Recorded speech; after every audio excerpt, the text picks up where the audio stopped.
हर घर की कहानियाँ टीवी। काव्या की आदत थी कि वो बहुत आलसी थी।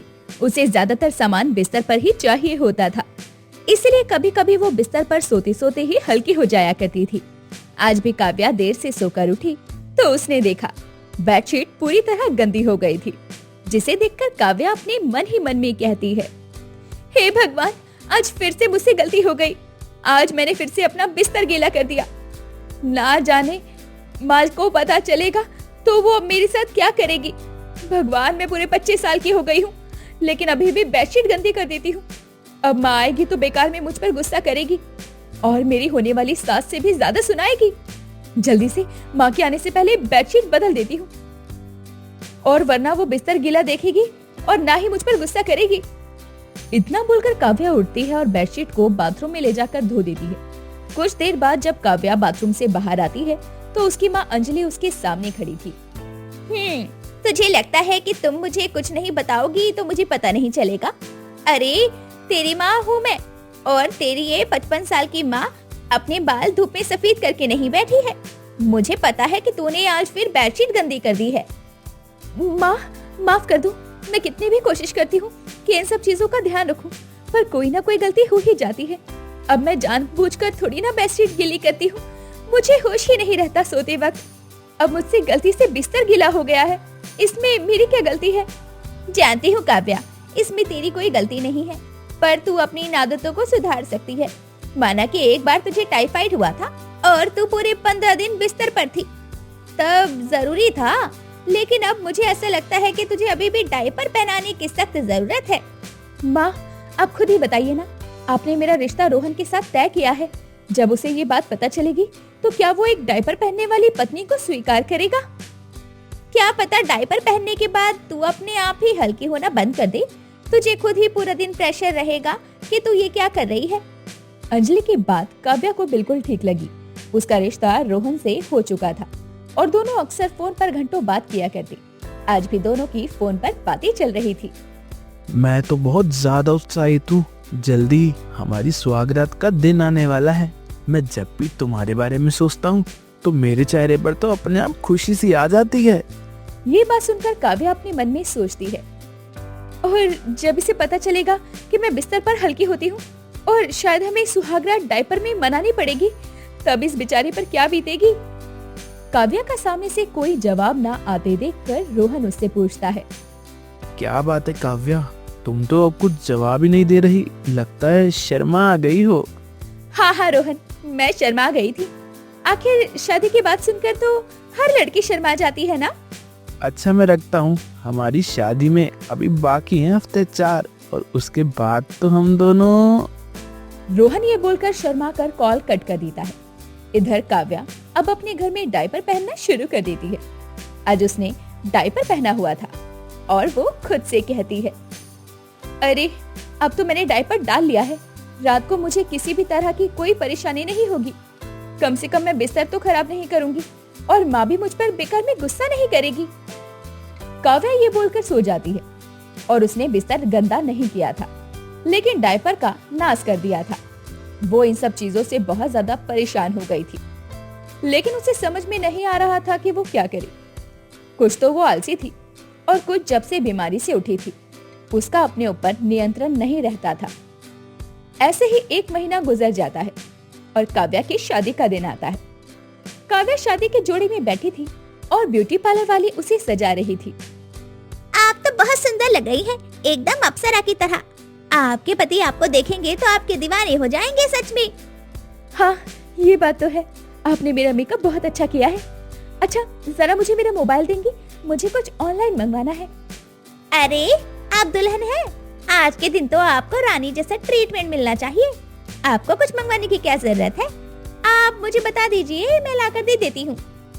काव्या ये बात सुनने के बाद मन में सोचती है, अब इसको कैसे बताऊं कि मुझे डायपर चाहिए।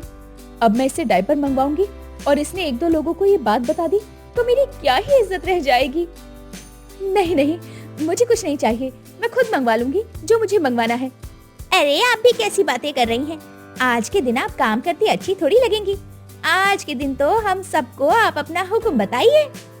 उसकी बात सुनकर अब काव्या गुस्से पर काबू नहीं कर पाती और गुस्से में कहती है, तुम्हें समझ में नहीं आता? जब एक बार कुछ बोल दिया, एक तरफ मुझे रानी कह रही हो और दूसरी तरफ मेरी बात भी नहीं मान रही हो। हद होती है। बार बार एक ही बात कितनी बार बोलनी पड़ेगी? मुझे मेरा फोन दे दो, मुझे कुछ मंगवाना है। पार्लर वाली अचानक से काव्या का ये रिएक्शन देखकर हैरान हो जाती है और उसे घूरने लगती है। लेकिन तभी कमरे में अंजलि आती है, जिसके हाथ में एक काली पन्नी थी। काव्या उस पन्नी को देखकर सब समझ जाती है और उसका गुस्सा शांत करके पार्लर वाली से कहती है, माफ करना दीदी, मैं ये घर छोड़कर जा रही हूँ ना, तो थोड़ी घबराहट है, जिस वजह से आप पर गुस्सा कर दिया। कोई बात नहीं, आज के दिन तो आप रानी हो, जो मर्जी करो। तभी अंजलि ने दोनों के बीच में बात को शांत करते हुए कहा, बेटा तुम थोड़ी देर के लिए बाहर जाओ, अभी मुझे मेरी बेटी से कुछ अकेले में बात करनी है। बारात आ चुकी है, मैं चाहती हूँ इसे कुछ चीजें समझा दूं। अब पार्लर वाली बाहर चली जाती है, जिसके बाद अंजलि डायपर का पैकेट काव्या को देती है और इससे कहती है, देख काव्या बेटी, आज तेरी सुहागरात डायपर में होने वाली है। इस डायपर को लगा लेना, क्योंकि वैसे भी तेरे ससुराल में बहुत सारे मेहमान होंगे। अगर किसी को तेरी हरकत के बारे में पता चल गया तो बेकार में बदनामी होगी। और मैं रोहन का क्या करूंगी? जब वो अपनी नई बहू की सुहागरात डायपर में देखेगा तो उस पर क्या बीतेगी? वो तेरा पति है, उसको कैसे संभालना है वो तेरी जिम्मेदारी है, लेकिन कम से कम रिश्तेदारों और उसकी फैमिली को तो संभालना पड़ेगा ना। अंजलि की बात सही थी, जिसके बाद काव्या डायपर पहन लेती है और उसके बाद डायपर के अंदर ही रोहन के साथ फेरे ले लेती है। अगले दिन विदा होकर अपने ससुराल आ जाती है। उसने डायपर चेंज नहीं किया था, क्योंकि उसे समय ही नहीं मिला। अब उसे बहुत इचिंग हो रही थी। अरे यार, क्या करूं? मुझे तो डायपर चेंज करने का समय ही नहीं मिला और आज तो मेरी सुहागरात भी है। मुझे जल्द से जल्द डायपर चेंज करके फेंकना होगा, वरना किसी को भी सच पता चल जाएगा। काव्या ये सब सोच रही थी कि तभी उसे अपनी ननद दिखाई देती है। काव्या उससे वॉशरूम जाने के लिए कहती है। काव्या बाथरूम में जाती है और अपना डायपर चेंज कर लेती है और पुराने डायपर को देखकर कहती है, इस डायपर को मुझे संभाल कर फेंकना होगा। अगर किसी ने देख लिया तो बेकार में मेरी बदनामी होगी। एक काम करती हूँ, बाथरूम की खिड़की से बाहर फेंक देती हूँ। काव्या यही करती है और डायपर को बाथरूम की खिड़की से बाहर फेंक देती है। डायपर चेंज करके वो बाहर आ जाती है। सारी रात बीत जाती है। सुहागरात में कुछ 1 घंटे बाकी थे। तभी काव्या की बुआ सास चिल्लाने लगती है, अरे सत्यानाश हो, ये किसके बच्चे का डायपर है जो इस तरह खुलेआम फेंका गया है? तुम लोगों को शर्म आनी चाहिए। शादी ब्याह का घर है और ऐसी गंदगी मचा रहे हो। काव्या ये सब कुछ सुन रही थी और वो घबरा जाती है, क्योंकि ये सारा काम उसी का था। पर वो चुप रहती है, क्योंकि वो किसी को कुछ बता नहीं सकती थी। ऐसे ही कुछ घंटे बीत जाते हैं और काव्या अपनी सुहागरात की सेज पर बैठी हुई थी और अपने मन में सोचती है, थोड़ी देर में रोहन आ जाएगा और उसे नई बहू की डायपर में सुहागरात के बारे में पता चलेगा। ओ गॉड, ओ गॉड, ओ गॉड, कुछ करो। थोड़ी ही देर में उत्साहित रोहन कमरे में आता है और एकदम से बेड पर कूद पड़ता है। उसके बाद काव्या का घूंघट हटाकर कहता है, ABCD पढ़ ली बहुत, अच्छी बातें कर ली बहुत, अब करूंगा तेरे साथ। उसकी बातें सुनकर अब काव्या खुद से कहती है, जब इसे पता चलेगा कि गंदी बात तो मैं पहले से डायपर में करके बैठी हूँ, तो इस पर क्या बीतेगी। काव्या ये सब सोच रही थी। वो रोहन के करीब जाने लगती है और उसे समझ में आता है कि उसे रोहन को सब कुछ बता देना चाहिए, और वो खुद ही बोलती है, मुझे माफ कर दो रोहन। दरअसल बात यह है कि कुछ समय पहले मुझे टाइफाइड हुआ था और मैं 15 दिन बिस्तर पर थी। उसके बाद तब से मैं बिस्तर गंदा कर देती हूँ और मेरी माँ ने मुझे अभी भी डायपर पहनाया हुआ है। रोहन को पहले तो ये बात सुनकर बहुत गुस्सा आता है, लेकिन फिर वो बात को समझने की कोशिश करता है और काव्या से कहता है, वैसे काव्या, तुमने मेरे साथ ये गलत किया।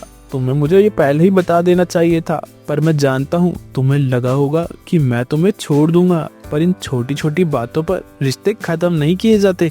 मैं तुमसे वादा करता हूँ कि यह बात अपनी माँ को कभी भी नहीं बताऊंगा, क्योंकि कुछ बातें तो जीवन साथी के बीच में ही रहनी चाहिए। और मैं कल ही तुम्हें अपनी दोस्त फीमेल डॉक्टर के पास लेकर चलूंगा। काव्या ये बात सुनकर खुश हो जाती है, जिसके बाद अगले दिन रोहन काव्या को उसके मायके वालों से मिलवाने के बहाने फीमेल डॉक्टर दोस्त के पास लेकर जाता है। दरअसल बात ये है रोहन कि काव्या जब बीमार थी तो उसने बहुत सारी गर्म दवाइयाँ खाई थी, जिससे उसका लीवर इन्फेक्ट हो गया। कोई बात नहीं, मैं कुछ दिन की दवाई दूंगी और ये अपने आप ठीक हो जाएगी। बस 8 बजे के बाद कुछ भी खाना पीना नहीं है, सब चीज आराम से कंट्रोल हो जाएगी। इनकी रिपोर्ट्स बिल्कुल नॉर्मल है। डॉक्टर की बात सुनकर काव्या और रोहन दोनों को तसल्ली आ जाती है। अब रोहन सब घर वालों से छुपकर काव्या का अच्छे से इलाज करवाता है और कुछ दिनों में काव्या की समस्या ठीक हो जाती है। जिसके बाद जो सुहागरात काव्या की डायपर के साथ हुई थी, वो कुछ महीनों के बाद बिना डायपर के होती है।